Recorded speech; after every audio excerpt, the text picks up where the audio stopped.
حوالوں کے مطابق برما میں مسلمانوں کی آمد اسلام کے آغاز سے تقریباً 100 سال بعد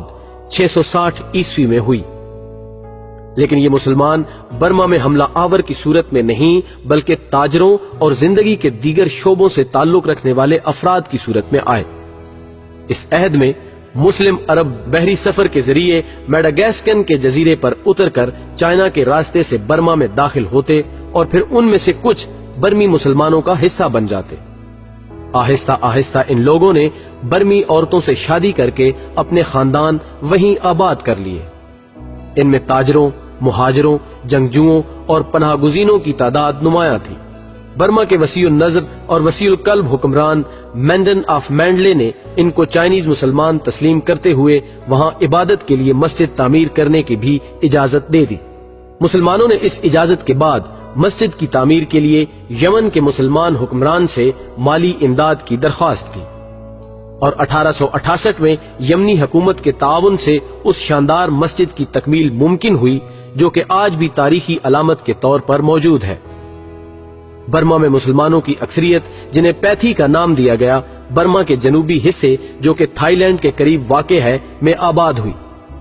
ایک زمانے تک برما کے مسلمانوں اور بدھ مذہب کے پیروکاروں کے درمیان انتہائی برادرانہ تعلقات رہے،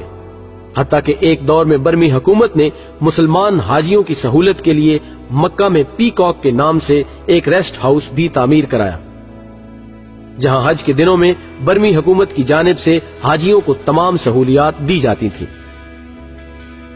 17ویں صدی عیسوی میں مسلمان برما کی تجارتی دنیا میں اپنا مقام بناتے ہوئے ایک طاقتور اقلیت بن چکے تھے، اور انہیں واسرائے کی جانب سے گورنر تک کے عہدوں پر فائز کیا گیا۔ 1853 میں کنگ مینڈن نے مسلمان فوجیوں کو حلال خوراک فراہم کرنے کی ہدایت دی اور تقریباً 700 فوجیوں کو سرکاری رہائش گاہیں بھی الاٹ کی۔ اقلیتوں کے بارے میں سرکاری پالیسی۔ ملکی قوانین کے مطابق ملک میں نہ صرف تمام اقلیتوں کو مکمل مذہبی آزادی ہے بلکہ وہاں کا قانون انہیں برابر حقوق دینے کی بھی ہدایت کرتا ہے۔ یہ تمام اقلیتیں بغیر رنگ و نسل اور مذہب کی تامیز کے ایک طویل عرصے سے پرامن اور برادرانہ زندگی گزار رہی تھیں، لیکن بدقسمتی سے برطانوی عہد اقتدار میں جب انڈیا میں تحریک آزادی زوروں پر تھی، برما میں بھی نسلی فسادات پھوٹ پڑے، جس کا زیادہ نقصان مسلمانوں کو اٹھانا پڑا۔ تاریخ کا یہ وہ موڑ تھا جب بدھ مذہب کے پیروکاروں اور مسلمانوں کے درمیان نفرت کا بیج بو دیا گیا، اور پھر 16 مارچ 1997 دن تقریباً 3:30 بجے یہ خبر جنگل کی آگ کی طرح پھیلی کہ 3 مسلمانوں نے ایک عورت کے ساتھ جنسی زیادتی کی ہے، جس کے بعد لگ بھگ 1500 بدھ اور دیگر قومیتوں کے لوگ اکٹھے ہوئے اور انہوں نے سب سے پہلے مسلمانوں کی مسجد پر حملہ کیا۔ ان کے گھر اور دکانیں جلا دی گئیں اور 3 مسلمان قتل کر دیے گئے۔ 2001 میں ایک دفعہ پھر اس خبر پر کہ چند مسلمانوں نے بغیر قیمت ادا کیے ایک بیکری سے کچھ کیک کھانے کی کوشش کی، پھر فسادات پھوٹ پڑے۔ مسلم اشیاء جلا دیے گئے جبکہ برمی پولیس خاموش تماشائی بنی رہی۔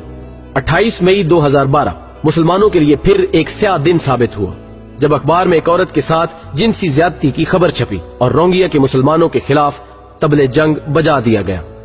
بے تحاشا مالی اور جانی نقصانات کے بعد آخرکار ظلم کی یہ رات ڈھل گئی۔